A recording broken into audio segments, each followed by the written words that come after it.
for me, it was so weird because the train sequence in the last episode seemed so high quality, so well done, fast paced, great editing, like very good scene.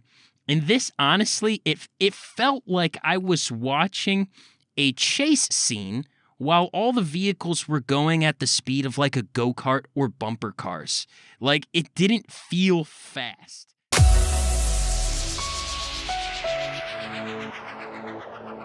Hello there and welcome. We are reviewing the Book of Boba Fett, Chapter 3 today. I am Cody, and across the internet from me is my co-reviewer and great friend, and he writes books too, Zach. Zach, how are you doing? And tell me, what are you thinking about Book of Boba Fett, Chapter 3? We're like halfway through the season at this point, and you probably feel something. Let's get it started off. What are your general impressions of Episode 3 of Book of Boba Fett? Ooh, man. It's something. It is something. Yeah, it is something. Still, the initial impression is, where is this going? I feel like every episode you get a little bit more, but just not enough to really satisfy you. Sure. It really is just like eating potato chips. It's just, okay, I feel kind of full, but I know I'm going to be hungry again in about 20 minutes. So for me, Chapter 3 of Book of Boba Fett, I got what I wanted. I got the present day. You did. Storyline a lot more than the past.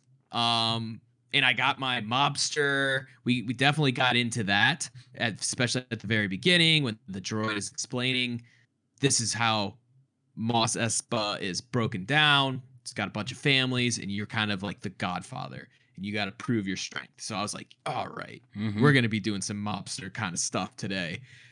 And it just kind of rambled, I felt, from there. Yeah, I mean, I don't want to get too deep into it just yet, but those are the initial thoughts. Was just this feels like a rambling episode. Yeah. The other ones felt definitely more tight, more like it had a point. This one felt more like a setup, but a setup that still didn't really know that it was a setup until the very end. Yeah. So yeah, sure. That's just the initial thoughts. How about you, man? What did you, just big 30,000 foot view? Yeah, I mean, so feeling here for this episode, I was with you, right? I wanted to see more of, when I saw the title was The Streets of Mos Espa, and even from its opening, I was like, okay, this is cool. I'm intrigued to see how we're gonna do the underground type of crime and the families of Tatooine, see how this all pans out. And ultimately, it was kind of one of those where I was like, you know, this isn't what I would do. This isn't the story that I would have told, and there are some scenes in there that it's like, okay, these feel elongated because they had to fulfill some type of time limit for an episode to be an episode, but there really wasn't much here to take away other than the fact that we kind of see that Boba Fett's kind of struggling to get respect, and we don't even really have a conclusive answer on, is this going to continue to be a struggle, or did he do something to get respect? Now, there is the thing with the street gang that happens, but ultimately I feel like the proposition of the episode isn't fulfilled by the end of it in a satisfying way, and the action sequences in here are not all that great. We do get a really neat character, the Wookiee bounty hunter, Chrysanthemum. That's neat. We get more with him. But overall, thought it was actually a rather disappointing episode because we're halfway through the season at this point, and we've just kind of gotten this slow burn, more of a bunch of little vignettes as to who the character of Boba Fett is. And I don't think that's terrible. It's just not what I was expecting. That's a good point, man. But I want to say something right now. Have you ever wished for something so badly, like wanted something so badly for Christmas, that when you got it finally, you just were like, ah, man, this isn't anything that I thought it would be, or this isn't as great as I thought it would be? Because I had one Christmas, I wanted a chopper bike, like a Yeah, bicycle, yeah. the chopper style bike when that was big. And I wanted it so badly, and I dreamt about it. I asked for it. I begged for it, and I got it for Christmas. And I was so excited. And then I sat down on that bike for the first time, and I remember thinking, I am never going to ride this thing with my friends because I'm going to look like a fool riding a chopper bike while they all have their like Diamondbacks. And so it sat in my basement, never rode it. And I felt the same way watching this episode because you had just the setup, you had everything that you could have wanted, or I wanted with the episode, and it just didn't satisfy, man. It just didn't satisfy. You had kind of a weird quick wrap up at the very beginning with the Tatooine, or with the Tusken Raiders. You realize, hey, he's working with like the fish people. I can't remember their name, but they look like fish. Pikes, like the pike fish. Yeah. Oh, there you go. Yeah. So he's working with them, or trying to work with them, and you kind of get the feeling like, okay, there's a bunch of different tribes, and he's trying to work with them.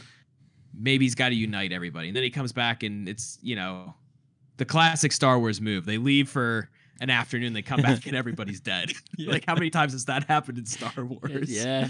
Like, maybe leave. Anakin showed up at the Tusken Raider camp. Yeah, which with all this technology, why can't you just like hologram yourself into anywhere at this point? Because I don't ever know why people meet in person in Star Wars, but this besides the point. So yeah, like you get this weird wrap up. Like, it's sad. You got the awesome music. Great. I love the music during that part, but I was kind of like, oh, okay, all his friends are dead. But now he's just moving on. And then you spend the rest of the time in the present day, which is what I wanted, like I keep saying, but it just didn't feel like a complete episode. You got a lot of different parts to the story, but they didn't feel like they all connected. Yeah. And so I can only hope that they're going to try and connect all these different plates that are spinning right now in the next few episodes. But yeah, if we're halfway through the season, man, we've done a lot of backstory, but I don't like, where's this all going? Yeah. So I just feel like that every single episode. But yeah, so do you want to just go through the episode at this point and just kind of hit some highlights for what you liked, what you didn't like? Sure. There is one thing I want to start off with this, because it raised one of the most interesting questions about Star Wars to me, because, right, we know that Luke Skywalker grew up on a moisture farm, or I guess they call them vapor farms now, and because water would be a valuable commodity on a desert planet, right? And then Boba Fett, he seems to not really value water all that much, because he's like, I grew up on a planet full of water. And then I'm thinking to myself, wait a minute, a planet full of water, they have intergalactic travel. Why is Camino not just exporting water all over the galaxy, right? Like, it rains all the time. It's a planet full of water. I'm sure they have the technology to be able to, dissolve it, right? To get the salt out of the water. If it's salt water, hey, maybe it's fresh water. Who knows? I mean, it is Star Wars. Just make it a freshwater planet, Right. And you've solved the problems. And to me, it's like, man, every moisture farmer could have just had a much better life if Camino would have just shared some water with the galaxy. And so it is Star Wars logic, man, of just, you have the technology, but yet you still treat it as if just anything is impossible for them. So I agree, because it's like, even his little tank that he sits in is filled up with water all the time. And it's just like, there's this water shortage, and this guy's all upset at the beginning that people are stealing his water, and he's overcharging for water then. So yeah, you get, just there's constant times throughout this whole saga so far that I'm just like, this is Star Wars logic. Like, it doesn't really make any sense. Like, the Tusken Raiders being on the train line, just, move a dune over and not get shot and killed. Hey, like, that's all you got to do. That's their territory, though. They are the guardians of the Dune Sea, okay? But According to Boba Fett, no one actually ever said that. He just true. kind of claimed that for It's true. them. It's true. He's got his friends back. That's for sure. But anyway, Right. that's the one thing I kind of noticed. Right, you have the negotiating with this. He calls himself a watermonger, which is a great name, and so the episode kind of kicks off with that, and I feel like it was a lot of exposition that actually probably would have been helpful in the first episode because it kind of gives you the situation of where Boba Fett's at, not getting a lot of respect. There's a bunch of other people who are kind of trying to play their hands within the underground crime scene or the organized crime scene. And then he decides to befriend and take in this gang of Power Ranger hipster types. And so that's cool Vespas, man. that's where we kind of see, a little bit of dialogue about, some unfair things going on within the economy of Mos Espa. But what did you think about the hipster gang that Boba Fett kind of embraces as his employees? Did that make logical sense to you? Was that too quick of oh, hey, you guys, I'm here to kind of make things right with this guy who approached me, who offered me double the tribute, but you know what? I didn't really like him that much. You guys want to work for me? Did that feel good to you? Just felt kind of forced at that point, especially because he likes their spunk and how they're kind of, turning him down or telling him off, and he's impressed with that, which in my head, I was like, well, basically everyone in this city has told you off. So why are you impressed with these kids all of a sudden when literally everyone you've met has basically flipped you the bird and sure, told you that, you're on your own. So, and then he kind of tells him, hey, if you can fight as well as you turn me down essentially, then come work for me. And they completely fail in that because the next time you see them, they're fighting the Wookiee, and there's 4 of them, and they can't even bring this guy down. And granted, he's the best fighter Wookiee, sure, I guess. I don't really know much about his backstory, but I mean, he seemed like a pretty good fighter. But it just kind of, if I was Boba Fett, I would have seen that and been like, I made a huge mistake. I hired these 4 kids and they can't even, with weapons and genetic engineering of their bodies, can't bring down one Wookiee. So he was a big Wookiee though. He was as tall as Chewbacca, but twice as thick, man. That was a big Wookiee. I agree. But there were 4 genetically enhanced teenagers. That is true. With a bunch of weapons. So to go back to your first question, I thought it was a little forced. It was okay, he needs to grow his gang. We're at this point, we're obviously seeing the initial start of a misfit gang that Boba Fett's gonna form. He's gonna probably get a bunch of the rejects and street urchins together. They're all gonna form their own gang, and somehow this is gonna unite the city essentially, because he's gonna have all these different. He's got the pigs who are always useless. I don't know why he recruited them. They were useless even back in the day. So he's got all these miscreants here, and we're gonna just roll with that. And so then we move on to the talk with the Hutts, man. We get to them finally, and they gift a Rancor. What a gift. Man. What a gift. What a gift. What do you think of their power play there, man? Do you think they're actually leaving? Do you think they're just being the Hutts? Do you think there's something else going on? What did you make of that whole scene? Because I was like, I don't trust him at all. And then that didn't really that kind of got addressed at the end, but I thought, it seemed a little shady. But what did you think of the whole scene? I thought the whole exchange just none of it to me from a storytelling perspective, none of it really felt rewarding. They agree to stop fighting. They say they're going back to Hutta, and then they give this Rancor, and then Boba Fett decides to just kind of let his attempted murderer just kind of go because that's what a mafia boss would do.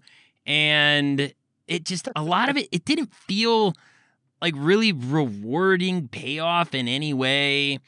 And the Rancor thing for me, like maybe some people get into that type of thing, but I don't really get into like, okay, so now we're gonna have, Boba Fett have a boy and his dragon type of story now with the Rancor. And if, that's fine for like a children's story, but in a show about a bounty hunter, that's not what I'm looking for personally. It was great to see a Rancor. It was great to see Danny Trejo, but I would have been fine if neither one of those things were in this episode, if I'm going to be completely honest. I will say Danny Trejo is probably the one awesome thing about this episode, and he did nothing. He just kind of told you that Rancors have feelings. That was basically his role. Rancors have feelings, yeah. In this episode. I gotta say though, man, out of all of this, just hearing you say all that, like, you're touching on something that is so crucial to the story that they're not really addressing, or they're like adding to Boba Fett by accident. And it's like, yes, he is a bounty hunter. Remember, this is the guy that was told by Darth Vader, the most powerful Jedi ever, like, no disintegrations. Like, even the can't be lighting people on fire powerful out there. Guy was like, hold on, man, you gotta calm down. Like, so that's the guy we're dealing with, and we are now having a show about him, and I feel like he has none of that machismo, that like all that, just that very thing that made him Boba Fett in the original Star Wars. And and maybe this is like his return to power somehow. He's trying to do things a different way. He's not the guy that disintegrates people. We talked about that before. But I feel like that he's such a different character. Like, he forgives the Hutts, I guess, or allows them to go as long as they just kind of promise that they're not going to come back, which is like, they're Hutts. Of course they're lying. Like, they're in, even if they do agree to that, they'll come back if they want. Like, everything that has happened to him so far, even befriending the Wookiee, like, he's just kind of like, okay, you're my crew now. It's just, you were just doing what you were hired to do, man. I get it. Yeah, like, no hard feelings. Like, I used to do that. It's like, no, he would have killed him. Like, I mean, he would have taken his revenge. And so maybe this is the story they're trying to tell, is like, he is not the same guy. He had his physical rebirth. He had his spiritual rebirth, and now he's different. But I'm not convinced, because he lived with Tusken Raiders, and they are not nice. Like, remember, they took him as a slave. Like, they killed their own dogs. They bought Anakin's mom and basically killed her. So, like, it's proven that they weren't good. And so he's kind of coming from that, or not proven that they weren't good, but like kind of operate in this real gray area.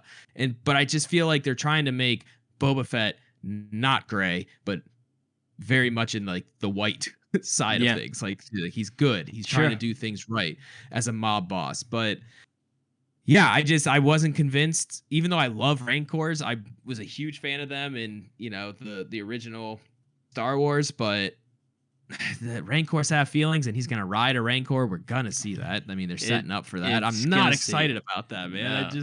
I don't want to see Boba Fett on the back of a Rancor. Like, he has a jetpack, man. Why does he need a Rancor? He's got a jetpack. I know, which we saw. He jetpacked down after the car chase, and we got to talk about that before we wrap this whole thing up. We got to talk about probably one of the most disappointing car chases in maybe all of cinema. I don't know. Like, maybe that's going way too far, but it was bad. It wasn't exciting. I'll say, if you're trying to get me excited, I don't get excited watching multicolor Vespas chase down an old Chrysler, essentially. And honestly, I could get excited about that. The Vespa scene in the Bourne movies is incredible. Like you can do great things on a Vespa. It's possible. I feel like James Bond could do great things on a Vespa, right? Like, and it has nothing to do with the style of the motor vehicles, even though all of them looked ridiculous. But for me, it was so weird because the train sequence in the last episode seemed so high quality, so well done, fast paced, great editing, like very good scene.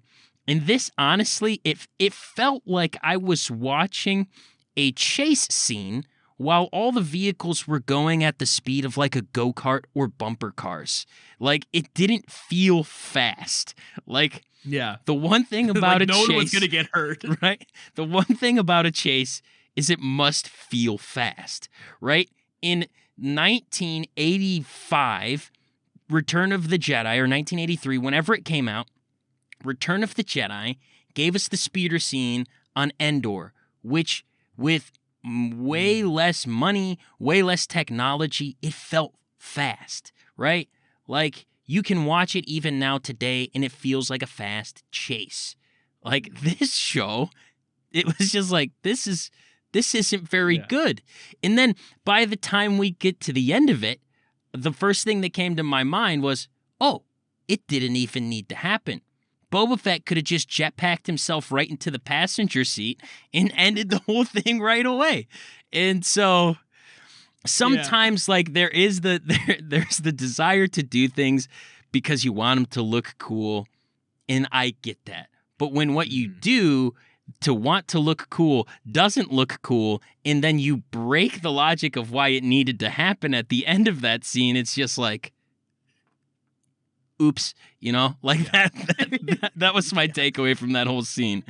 Oh man, I mean that's a beautiful take, man, because you're right. It is slow. It felt like bumper. I think that's the perfect way to describe it. Like, no one was gonna get hurt.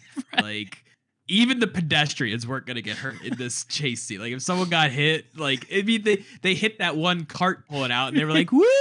Like, everyone was having a good time, man. Like, no one was gonna get hurt. And you're right. Boba Fett basically. I hate when that happens in movies, like, or in TV series too, when something happens where you feel like they covered a lot of distance. Like, they went through the alleyways and through Mos Espa and crashed. And then literally seconds after this guy crashes, Boba Fett just lands with his jetpack. I hate when that happens because it just makes it seem so cheap. Like, okay, so why did they even bother? It just, that's what you feel like after stuff like that happens, where the main character immediately shows up on scene, and it's actually, I remember thinking the same thing during the train scene when the train crashed, and then the Tusken Raiders show up, and it's a little gray, but it definitely looks like it was pretty much after the crash had happened, not like a few hours. But if this train was really that fast and kept kicking it into gear, how the heck did the Tusken Raiders come just seconds after walking the crash? walking on banthas? Like, there's no chance. So I hate when they do that. And so it's happened twice now in the series, and it just cheapens the whole chase scene because you get all this action, and then you just kind of diminish it with the arrival of Boba Fett on the jetpack. Yeah. So then we move on to the final scene where you find out, the mayor's working with the Pikes. The Pikes are shaping up for a war. Okay, we got another war coming. And I feel like all we've done is just rip this episode. But you know what? We're this far. Let's just keep going. It's like, why do writers feel like every show needs to end in a war? Or at least every action show or movie needs to end in some kind of war. There's gotta be a different way to end an action movie or an action TV series. It's just like, I feel the whole war theme is just, I'm tired of it, man. I'm tired of sides and cities and what. And then, I'll be honest, this is kind of way off topic, but with the Stormlight Archive series, that's how all the books end too, with war. So like, even in books, is my point. Yeah, is like, war is kind of how you end an action fantasy sci-fi series, or Yeah. So what do you think, of the war shaping up? Are you a fan of it? Are you excited? Are you pumped for the war? Are you kind of whatever about it. I don't really know how I feel about it, because here's my general take on it. Like, I like war, I like battles, I like a big battle to end things. That's cool. I don't personally like war, but the reality is you're setting up like this gang war type of thing, but I couldn't care less about any of the gangs. I feel like we haven't really been given a glimpse as to what this underground life really looks like, right? There's an assassination attempt on Boba Fett, and then there's this thing that there's no respect, and then we see the hipster bumper cars, and the thing that I am kind of taken away from this is like, okay, I would really like to actually have some type of investment in the gangs. Like, if there's going to be a big fight that goes down, I feel like the actual size of the gangs doesn't really feel substantial. Like, it feels like, okay, Boba Fett's gangs was like 7 people, and the Hutts show up with a bounty hunter and 5 people carrying a stage, and then 2 Hutts, and then the mayor has, obviously he'll have the most at his disposal, and then the casino or whatever that place we haven't is, gotten to her. there's that group, but they all feel like really small, and we haven't really seen what they're contributing to this war or this world outside of their interactions with Boba Fett, which is fine, right? That you kind of want to keep a consistent point of view. But what makes like every gang related story very interesting is to say, like, hey, we get multiple different perspectives, and messing with people's assumptions of what's going to happen or their expectations by setting up something from one gang's perspective and then paying it off in a different way from another gang's perspective, right? Those are cool things you can do, but they just really haven't done anything like that. And it was because we had a lot of focus on the Tusken Raider backstory in the first 2 episodes. This episode, I feel like they really tried to do something more within the present day, but we got a really bad car chase instead. And so I'm just not invested in the gangs. That's the thing. Like, I want to really I really want to hate a certain group, and I really want to like a certain group, and then I'll be all in on them duking it out. But I don't really feel anything other than like, okay, so this is like all story fodder at this point. Yeah. And so hopefully with the Pikes showing up, I mean, they're kind of the gang or people group. I don't know if they're a gang even on this planet, but we'll hopefully get more invested with them, because it seems like they're setting up for, this is Boba Fett's a longtime enemy. They were there with the Tusken Raiders, making his life miserable, and now here they are in the present day. So I can't help but think that the past and the present are going to collide at some point. Who knows? Maybe the Tusken Raiders will show up for him. Like, I don't know at this point, but I did want to say before we wrap it up, I know at the very beginning of this whole series, we said we were excited because Jon Favreau was the writer and he cares about the fans. And I think I still believe that, but I think he's kind of lost his way a little bit with where the story is supposed to go. He's definitely still giving the fans, I think, the environment that they want, like a lot of stuff that we've seen from old Star Wars movies. But as for the actual story, I think he's kind of losing his way a little bit here. Yeah, I think that the overarching story so far hasn't been too rewarding. I'm hoping by the time we get to season's end, we'll be singing a different tune. But I got to be honest, man, I'm moving into conclusion here on this episode. I'm going to be kind in this score, because I don't want to say that it's terrible or bad, but it's average at best. So I'll be nice and I'll give it a 5 out of 10. I'm tempted to give it a 4, but I'm not going to be that mean. I don't think it was that bad. I still think it was good enough to be considered an average episode of a television show. So that's my final score.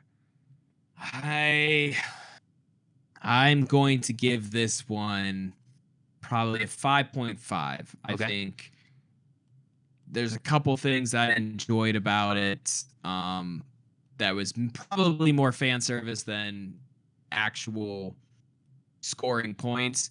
But I love the Rancor. I'm always going to be a fan of that. Dan Trejo, big fan of him. So I think that brings it up to a 0.5, just those two things. Hey. But I think this is the most average one so far. Yeah. And so hopefully the next one picks it up a little bit. We'll see where we go. But yeah, 5.5 for me.